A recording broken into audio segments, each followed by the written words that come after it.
3, 2, 1.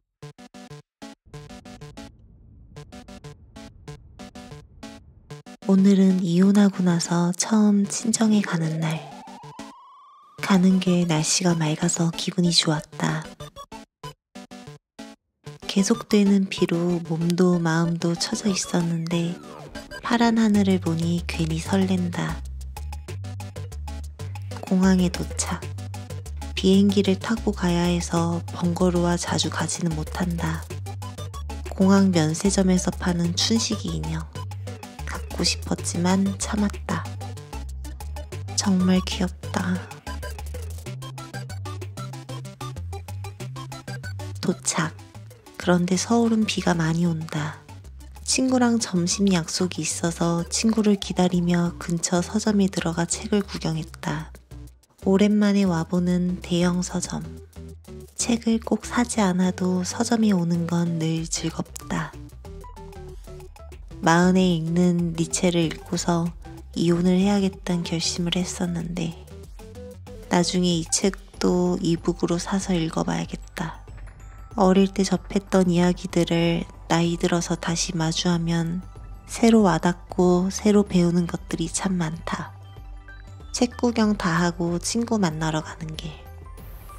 동네 마실 나오듯 정말 대충 주워 입고 나왔다. 동네 마실 맞긴 하네. 타코를 먹으러 왔다.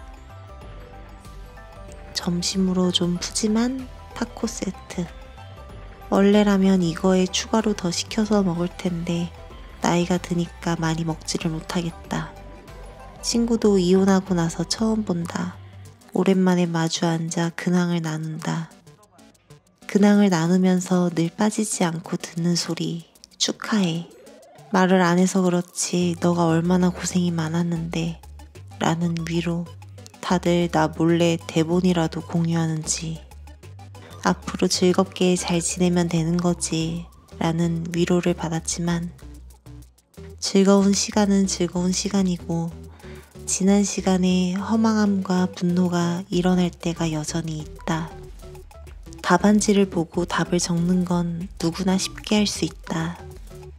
도저히 믿기지 않고 드라마에서나 나올 것 같은 이야기들은 현실에 늘 존재한다.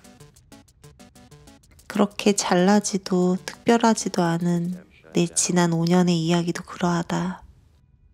왜 그렇게 살았어? 안 믿겨져. 라는 말을 많이 들었는데 왜 그렇게 살았어?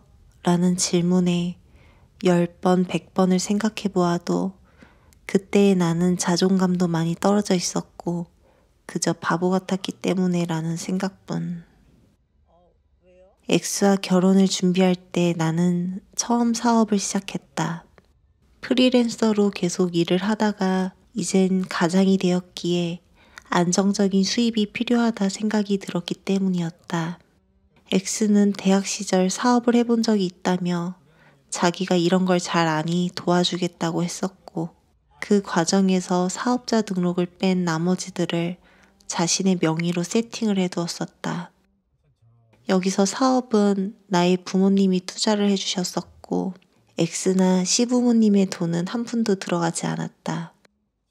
신혼집 이사도 X 때문에 하게 되었었는데 내가 살던 집에 보증금으로 새 집에 들어갈 때 집 계약을 X의 이름으로 해서 계약을 했다. 부부는 통장도 하나로 같이 써야 한다며 모든 돈을 자기 통장으로 옮겨 관리를 했다. 그래서 나는 일만 하고 돈이 없는 상태였다. 통장 관련해서 합의를 볼 때 X는 자기가 곧 졸업을 할 거고 시험을 쳐서 돈을 벌 텐데 그렇게 되면 내가 너보다 돈을 훨씬 더 많이 벌어다 줄 텐데 지금부터 통장을 같이 쓰는 게 좋지 않겠냐는 말을 했었다. 나는 그 말이 이해가 가질 않아서 돈은 내가 관리하는 게 낫지 않겠냐라고 했더니 자기 집은 이렇게 한다며 반드시 이렇게 해야만 한다고. 자기 말을 들어주지 않으면 나중에 자기가 맞벌이를 해도 돈을 주지 않겠다는 별 희한한 협박을 했었다. 나는 우리 집은 아버지 혼자 외벌이였지만 어머니가 통장을 관리하셨고 그렇게 살아왔다. 나로서는 네가 말한 방법이 낯선 방법이긴 한데 네가 원한다면 네가 돈을 벌고 나서 그 다음에 다시 이야기하자. 그렇게 이야기를 했는데 끝끝내 나중에는 없다고. 지금 정하라고 빽빽 우기는 모습에 그래 뭐 우리 아빠도 엄마에게 다 맡기고 잘 사셨으니 별 문제 없겠지. 우리 집의 반대 상황이라고 생각하면 되겠지. 라며 X의 고집을 들어주었었다. 당시 그렇게 결정되고 나서 살짝 찝찝함을 느꼈었는데 그 결정이 내 발목을 잡았던 것이다.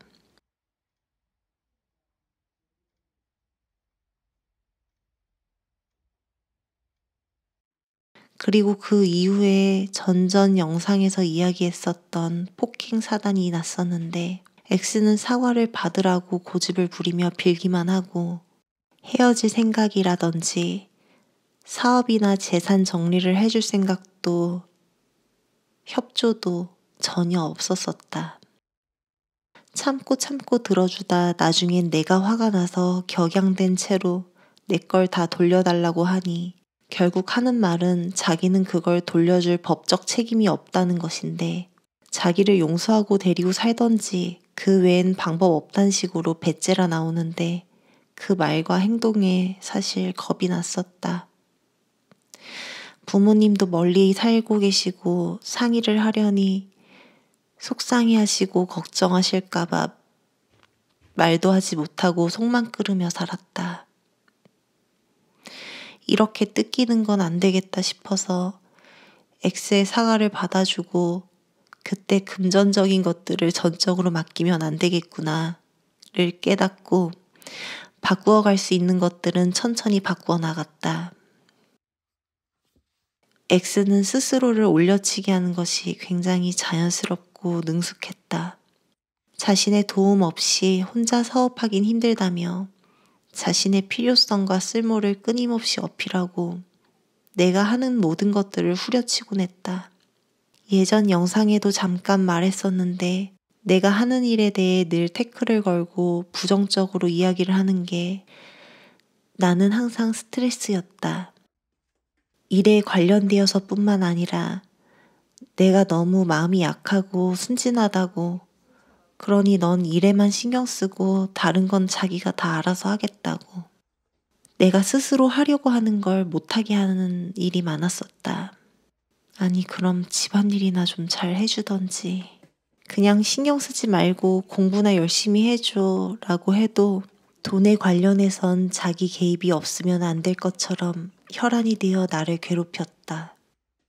이혼도 내가 봤을 땐 소처럼 우직하게 일만 하던 내가 다 때려쳐버리고 그만두겠다며 당장 돈 벌어오는 걸 그만둬버리니 내게 빨아먹을 것도 더 이상 없고 자기가 벌려놓은 걸 감당도 되지 않아서 이혼이 낫겠다는 계산을 한 거라고 생각한다.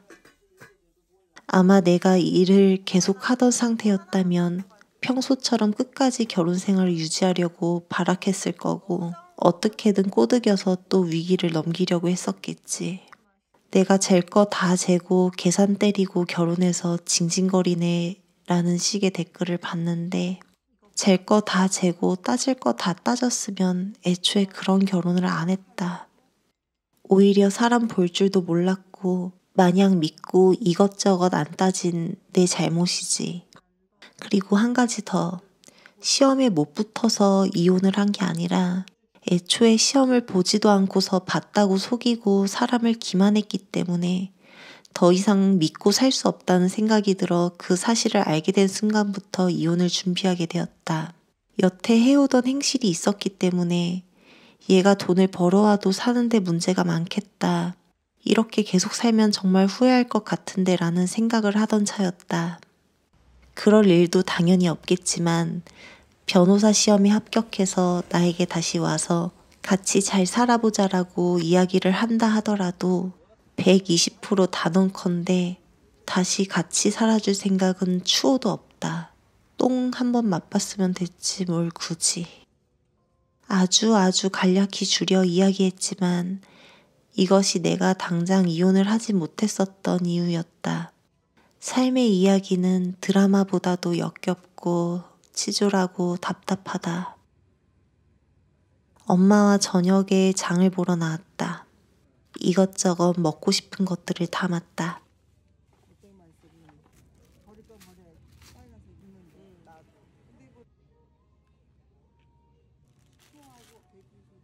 따라다니다 지쳐 결국 카트 압수. 그만 담고 결제하러 갑시다. 그리고 마지막까지 야무지게 담는 우리 엄마. 쓱배송 하는 법을 알려드려야겠다. 엄마 밥 야무지게 삼시세끼 냠냠냠 챙겨 먹고 이제 다시 집으로 가는 길. 공항에 오면 항상 먹는 녹차 아이스크림.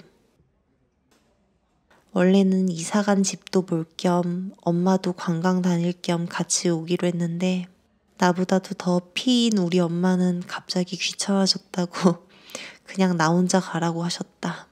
어쩐지 그렇게 전날 장을 많이 봤을 때 느꼈어야 하는 건데 엄마 오면 주유해달라고 하려고 했는데 실패했다. 그리고 요즘 제일 많이 보는 해파리 동영상을 보며 하루를 마무리했다. 멍 때리며 보기 최고다.